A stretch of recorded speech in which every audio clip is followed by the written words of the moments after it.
Right Honorable Raila Odinga, and we have been forced out of mourning to come and address this matter. So yesterday's remarks by Governor of Nyeri County, Dr. Mutahi Kahiga, at a funeral in Kieni constituency in his county, appearing to celebrate the death of our party leader, the late Right Honorable Raila Odinga, are not only nefarious, but unbelievable and utterly despicable from a man calling himself a leader. The late Raila Odinga put his life in the line to fight for the freedoms that Kenyans enjoy today, spending nights in detention, to be among the gallant sons and daughters of the soil who championed the second liberation of our country and the selfless sacrifice for our nation is a clear indicator that he had the country's interests at heart. During his time, the late Odinga believed in a Kenya where everyone enjoyed the freedom of speech and democracy, and fought for stronger devolution, equity and equality for all, regardless of where you come from, and a united Kenya. For someone of Governor Kahiga's caliber, who's a beneficiary of Raila's sweat, scars and tears, to make such derogatory remarks of a man who spent most of his life fighting for change in this country is disgraceful and shameful. It is worth noting that the entire Western Kenya region that he decries of benefiting from government resources and development has nothing compared to what his region has benefited from since Kenya became independent. It is bad manners, uncouth, and unacceptable for Mr. Kahiga to make such remarks. In fact, coming from someone who occupies a respectable position of the Vice Chairman of the Council of Governors, it is utterly absurd and astonishing. We therefore demand that he immediately resigns from this position with immediate effect, and the COG cannot have a loose-mouthed, reckless, primitive and irresponsible person holding such a position. He's a disgrace to the country and to the people of Nyeri County. And I would like to add that the very position that Kahiga holds as governor of Nyeri is a creation of the fight of Raila Odinga.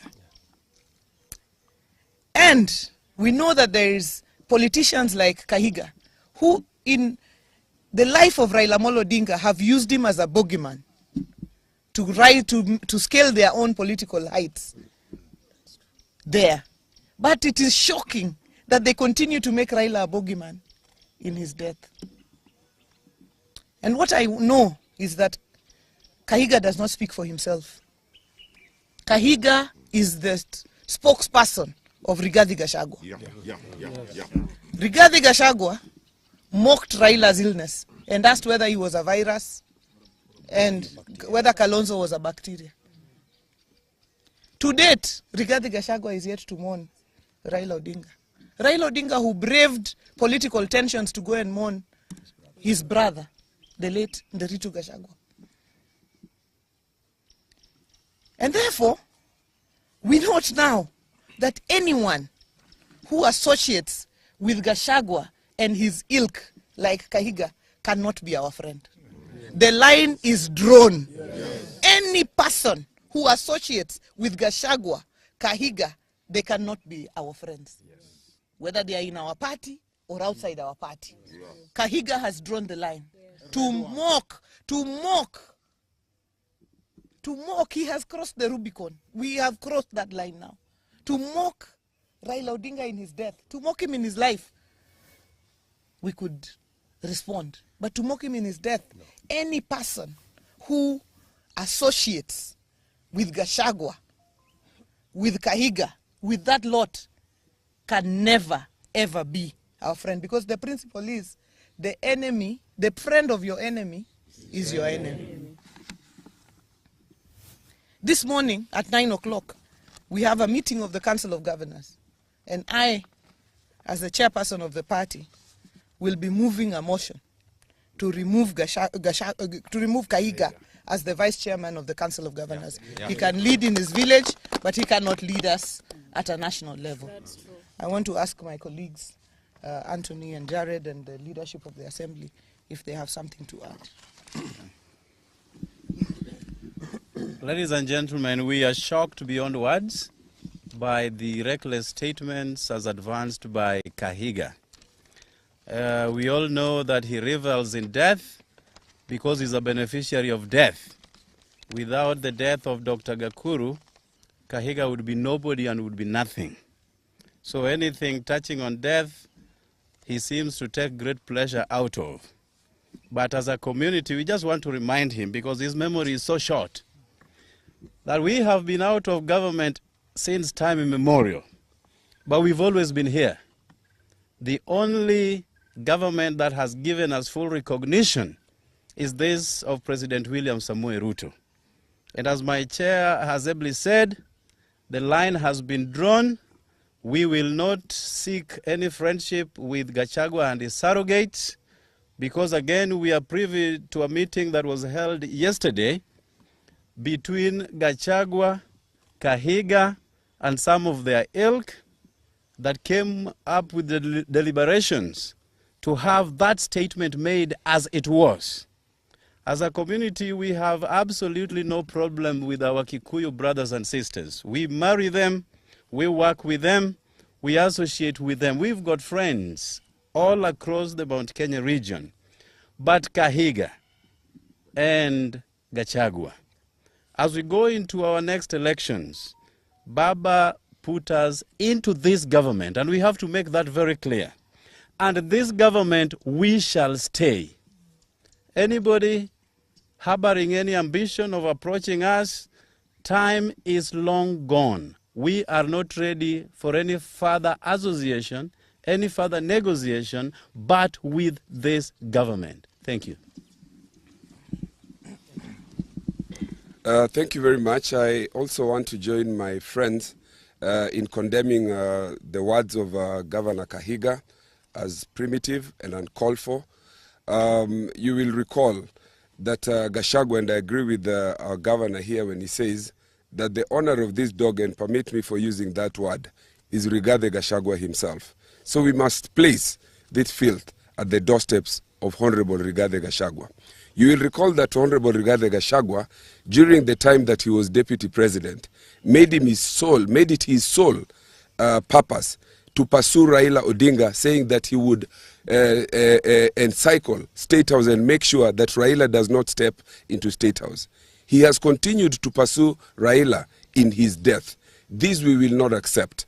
We will not accept this because Governor Rigathi Gachagua himself was a beneficiary. The Constitution 2010, in which he stepped in as deputy president, was as a result of the sweat and blood of Raila Amolo Odinga. Same to the governor of Nyeri County. So we are saying here today that the president and the people of Nyanza should be proud. They should not be made to feel ashamed for any affirmative action that is extended to the people of any region. The people of a particular region who have benefited over the years as a result of skewed application of resources should allow the Constitution, which is under Article 10, to benefit and to be equalized. These are principles, foundational principles under the Constitution. They talk about the question of equity, they talk about the question of equalization and affirmative action. So whatever it is that the people of this region and the people of any other region benefit from as a result of trying to be equalized is not something that people should be ashamed of. And to use this to try to mock a person who has suffered for this country at a time that he has died is extreme. We condemn it in the strongest possible terms. Okay, Speaker. I want to associate myself completely with the remarks that were made. I want to condemn in the strongest terms possible the reckless statement by Governor Kahiga. And I want to say that not even the words alone, but the people who are supporting Kahiga and his team, clapping and cheering on his statements, that is very reckless. I want to say that I want to associate this one to somebody who talked about a farmer who died, and the baboons and the monkeys were clapping and cheering that finally the person who had been chasing us away from the farm is dead. Please, watch your statements. Very soon you will understand that the same farmer that you are cheering that is dead is the person who prepared or planted the crops that you are going to benefit from. Kahiga, you are a beneficiary of devolution. And not a single Kenyan do not understand that the pioneer of devolution is Raila Amolo Odinga. So you should be the last person to be happy or to cheer when we have lost Raila Amolo Odinga, who is the father of devolution. I call upon our friends in Mount Kenya, please, desist from associating yourselves with the likes of Gachagua and the likes of Kahiga. You are going to be misled. You are going to be misled, and I want to stand with our chairperson that we call upon the Council of Governors that please support that motion. Support that motion. We do not want Kahiga to be the deputy vice chair of the Council of Governors. You cannot be misleading the country and still you purport to be leading us in the Council of Governors. Thank you. Thank you. Majority.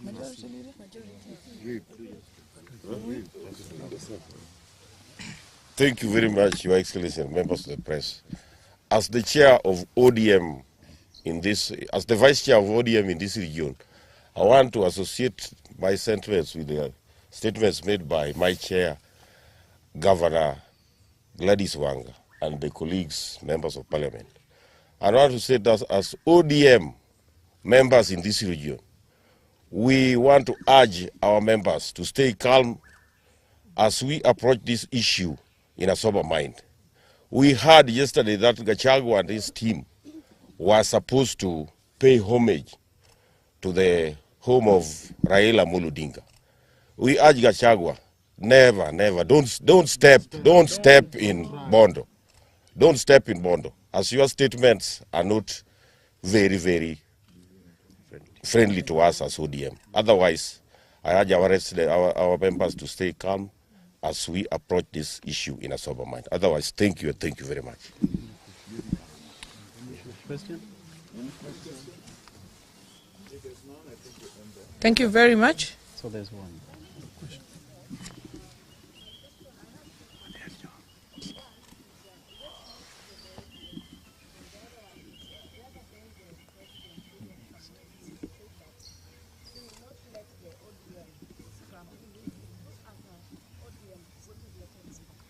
No, that is not for discussion today. The ODM will give their way forward and everything after the relevant organs have met. So that's not for discussion today. Thank you very much. Thanks. Thank you. Tonango, intie, to,